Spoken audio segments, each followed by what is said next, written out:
Oh, we've been waiting for this one a long time. The iPhone 10 versus the Samsung Galaxy S9. Which one is quicker? Look at that lilac just shine. Yeah, that's definitely a standout color in this crowded market. But let's go ahead and boot up these phones at the same time in 3, 2, and 1 and see which one can boot up first. Now, iPhone has typically been one of the fastest phones to boot up of any phone on the market.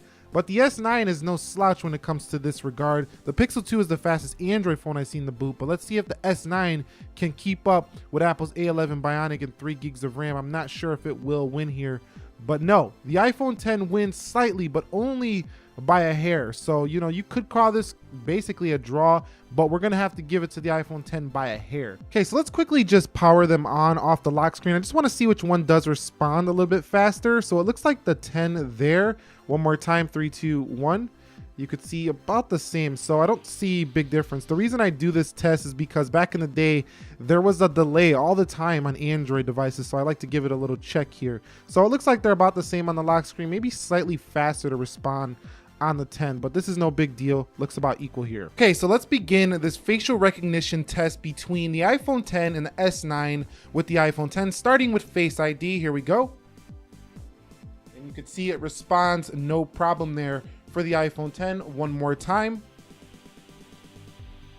And no problem, but there is a swipe up mechanism which does slow down the speed of it opening. Let's try the S9 now. Okay, so we have the Samsung Galaxy S9 now. Now, if you do get this correctly, this should be faster than the iPhone 10 with intelligence scan. So here we go in 3, 2, 1.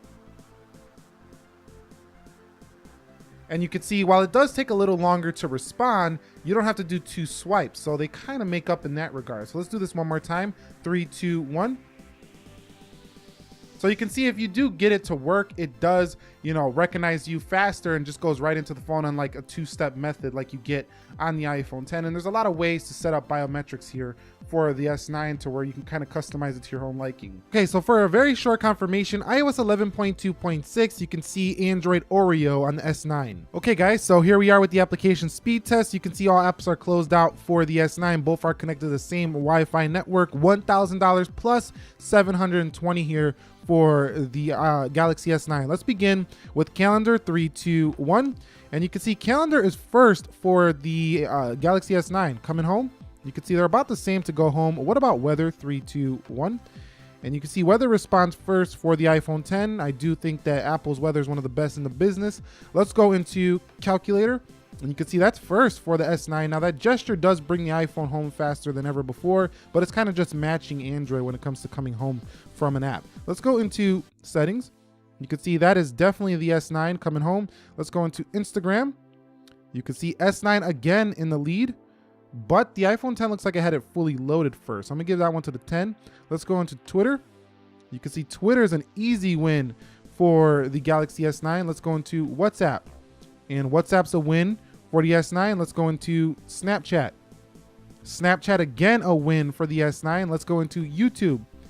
And YouTube loads first there for the S9. Coming home, let's go into Amazon. See what happens here for Amazon. Boom on the S9, and there is the iPhone 10. Let's go into Chrome. And you can see Chrome opens first for the S9. The S9 is just rocking it here. Let's go into Lightroom. And you can see Lightroom is first for the S9. Let's go into Netflix. Netflix is first. I didn't see that one. I think that was pretty close. Let's go into gaming. Here's where the iPhone 10 should win. Let's go into Jetpack Joyride. And you could see a jump on the iPhone 10. And yes, it takes down the S9. So still, Android has not caught up with iPhone's gaming. Let's go into Dead Trigger. And again, looks like the iPhone 10 has the jump and it wins again. So the gaming goes to the iPhone 10. Let's go into CSR Racing. And let's see what happens here. And looks like the iPhone 10 has the jump again on the Galaxy S9. Definitely looks like it won that one. So that's a win there for the iPhone 10. So the iPhone 10 strikes back in the gaming round. Let's go into Geekbench. And you can see Geekbench is first for the iPhone 10 and Speed Test. And Speed Test opens first for the S9. Okay, so now let's run through them backwards to see which one is faster on the multitasking. And let's go into Speed Test. And I can tell you right now, that the RAM management has gotten better on the S9. I'm not saying it's perfect, but it's gotten better over the S8, and that one was a tie. Let's go into Geekbench. You could see the S8. Let's go into CSR, and that's the iPhone 10. We do have a reload there for the S9. Let's go into Dead Trigger, and you can see about the same there. Let's go into Jetpack, and that looked a little bit better on the iPhone 10. And let's come home and let's go into Netflix, and that looked better on the S9. Let's go into Lightroom. That looked better on the S9. Let's go into Chrome.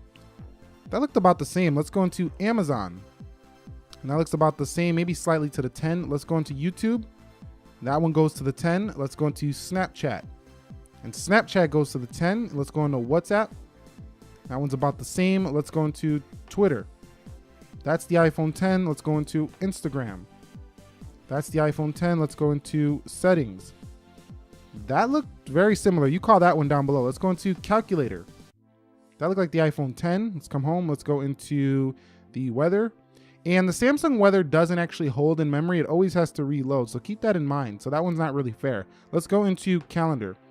And that looked like Samsung. But you can see that $300 difference here, and what are you getting? A millisecond, a half a second's different on your day-to-day applications in the real world. Opening times, games, yeah, slightly faster the iPhone 10. But if you're playing a game, you're probably kicking back and relaxing, and who really cares about a second or two on the game? So I just want to stress that both of these phones are extremely fast in the day-to-day, and they're definitely sitting on top of the hill when it comes to performance. Okay, so here's an area where the iPhone would usually always beat an Android, was when you were in a browser and you had multiple tabs open. The iPhone could usually hold them better.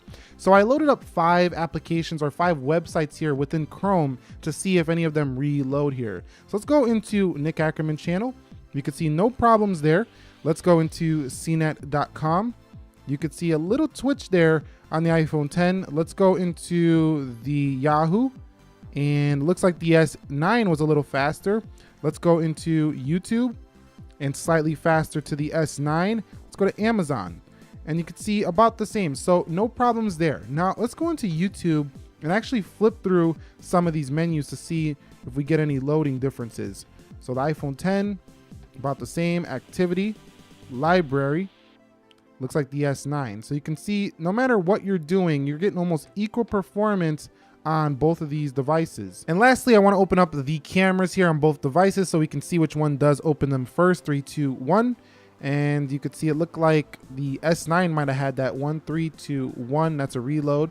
And about the same. So camera speed is going to be good. You're not going to miss a shot on either. Let's finally just run a Geekbench for all the people who want a synthetic benchmark and see which one comes out on top. CPU, run benchmark, and I'll be back when the scores are in. Okay, so the final scores are in. You can see it's a pretty easy win for the iPhone 10. Didn't we expect that? I mean, the A11's been crushing the benchmarks since day one, but that's a pretty high score for the S9 on that multi. That single core, you can argue, well, older iPhones and have been faster than that for a long time.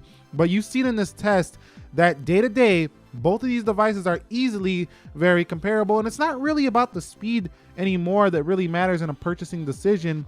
It's more about the intangibles, the camera, how does the battery life perform, the expandable storage, do I get a headphone jack, do I not get a headphone jack? Whatever those little things are for you, that's really how you're gonna make your choice. And I got a full comparison coming soon, as well as some camera and battery stuff. So stay tuned for that. I thank you for watching. Nick here, helping you to master your technology. Be sure to be well, and peace.